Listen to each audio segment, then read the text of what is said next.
Dear students, आज हम dependence of enthalpy on temperature यानी कि किरचॉफ इक्वेशन का डेरिवेशन करेंगे।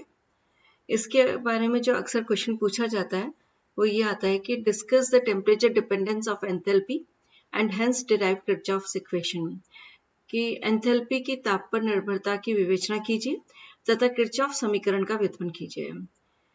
Whenever the reaction takes place and the compound is formed by its elements, then the change in enthalpy is known as enthalpy of formation.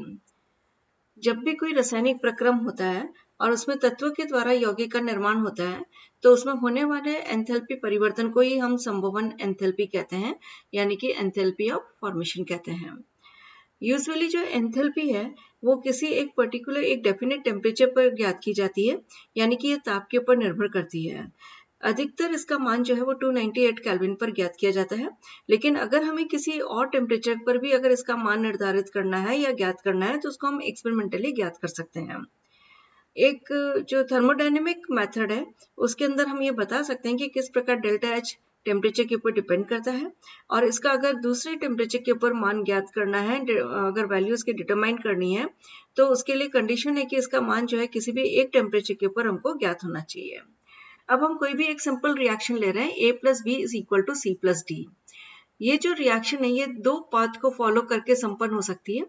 First step हम ले रहे हैं, A plus B at T1 temperature is being converted into product C plus D at T1 temperature. दोनों case के अंदर क्योंकि temperature T1 है तो पहला पाथ जो है वो ये वाला हो गया कि A प्लस बी जो है वो C प्लस डी के अंदर कन्वर्ट हो रहा है, लेकिन यहाँ पर टेम्परेचर हमने T1 रखा है तो इसके लिए जो एंथैल्पी चेंज हमने लिया है वो डेल्टा H1 लिया है।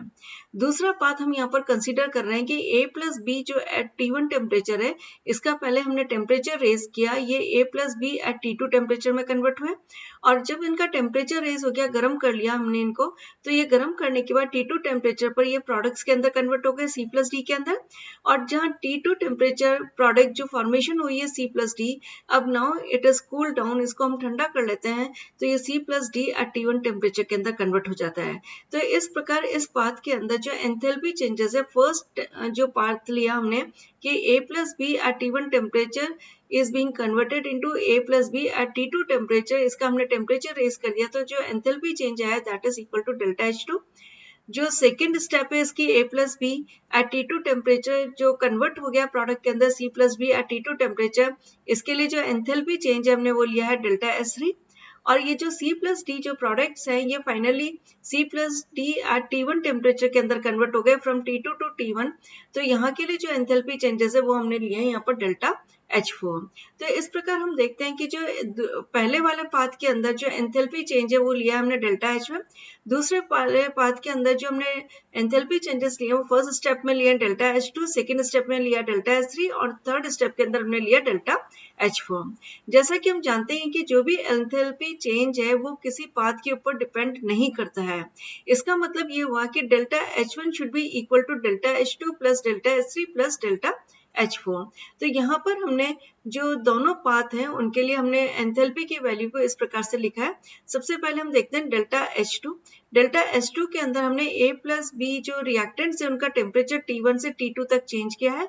तो यहाँ पर आप देख सकते हैं कि T1 से T2 हमने इसको इंटीग्रेट किया है, Cp heat capacity at constant pressure multiply by A plus B multiply by dt।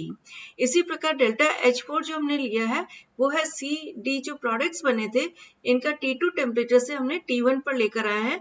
तो यहाँ पर आप देख सकते हैं हमने इंटीग्रेट किया है from T2 to T1 Cp multiply by C plus D multiply by dt।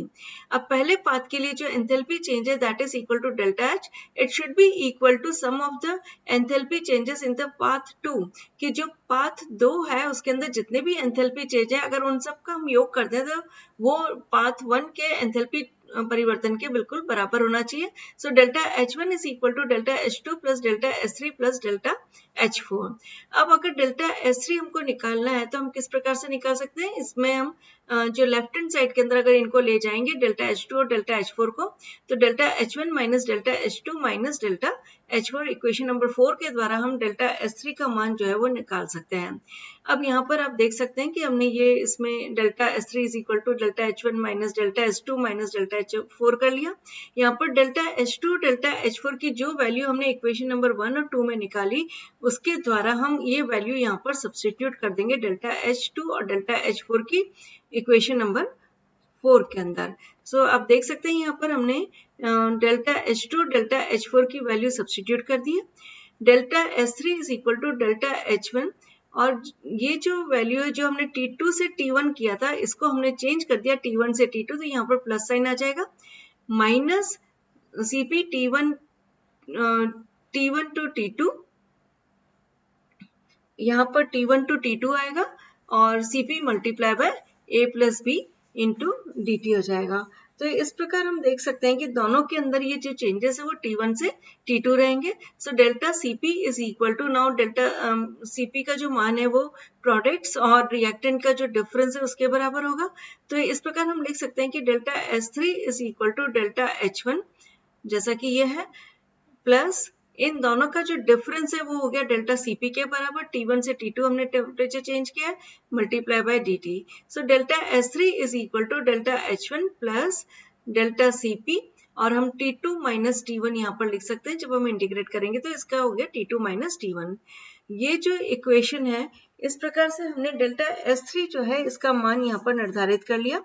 तो हम ये देख सकते हैं कि जो एंथैल्पी की ताप निर्भरता है, ये एंथैल्पी की ताप निर्भरता बेसिकली जो रिएक्टेंट्स हैं और जो उत्पाद हैं, उन दोनों की जो विशिष्ट ऊष्मा है उसके अंतर के माध्यम से हमने डिटरमाइन की है।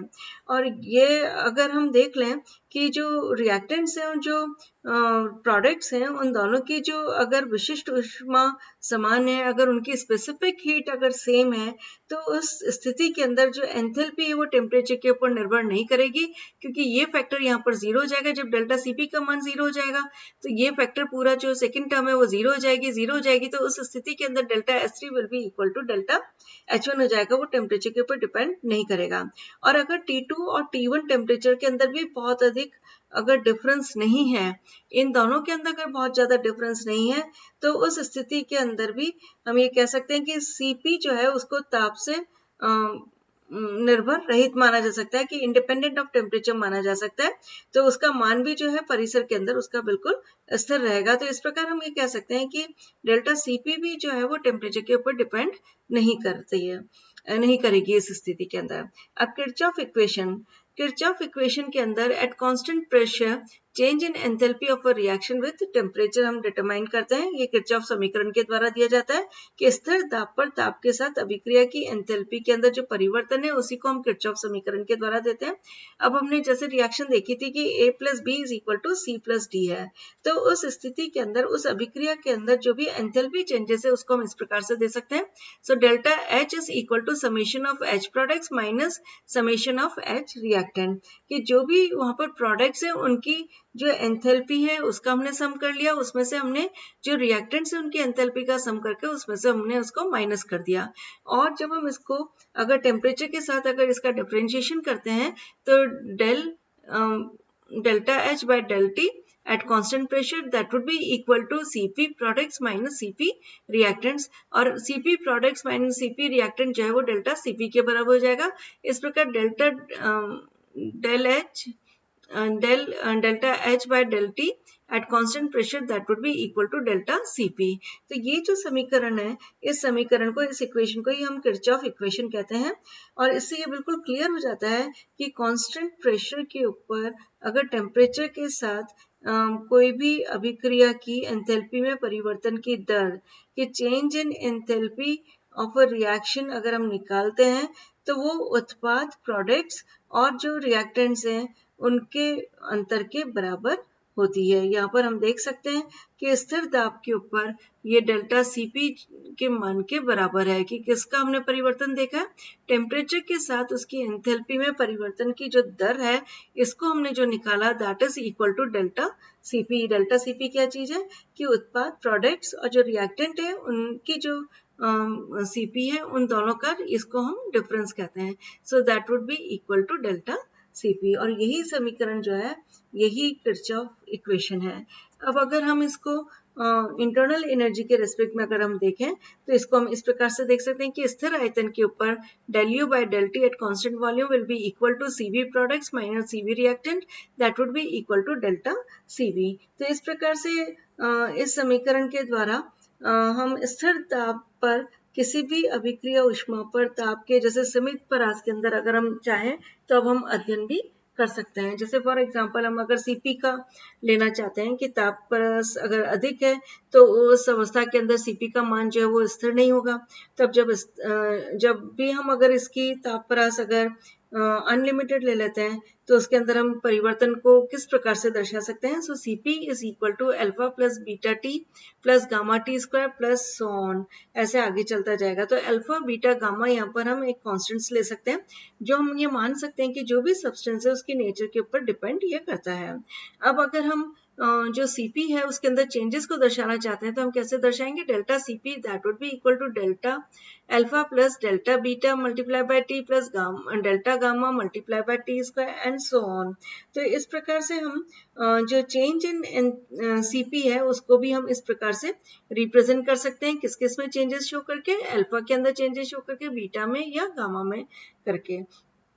अब अगर हम डेल्टा Cp का मान निर्धारित करना चाहें तो इस प्रकार से हम निकाल सकते हैं कि जो डेल्टा H अगर हमने टेम्परेचर के साथ डिफरेंशिएशन किया T1 से T2 तक अगर हम इसका निर्धारण करना चाहते हैं तो हम कैसे निकालेंगे कि that would be equal to T1 to T2 और जो भी Cp का मान है वो सारे यहाँ पर हम सब्स्टिट्यूट कर देंगे. Delta alpha delta beta T plus delta gamma T square multiply by dt. तो ये जो समीकरण है जिसके द्वारा हमने delta H2 minus delta H1 हम निर्धारित कर लेंगे.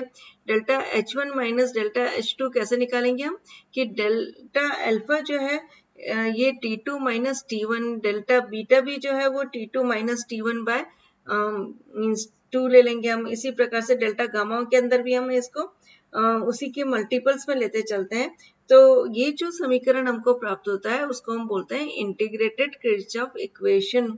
इस प्रकार से हम समाकलित किरचॉफ समीकरण जो है उसको भी ज्ञात कर सकते हैं. तो इस प्रकार अगर एग्जाम के अंदर क्वेश्चन आता है कि एंथैल्पी की ताप पर निर्भरता की विवेचना कीजिए तो हम इस प्रकार से समझा सकते हैं कि किस प्रकार से अगर एंथैल्पी हमको एक टेम्परेचर पर ज्ञात है तो दूसरे टेम्परेचर पर हम इसके मान का निर्धारण कर सकते हैं और इसी की विवेचना के आधार पर ही हम किरचॉफ इक्वेशन जो है उसका डेरिवेशन भी कर सकते हैं और इसी प्रकार उसका हम समाकलित समीकरण जो है उसको भी हम ज्ञात कर सकते हैं.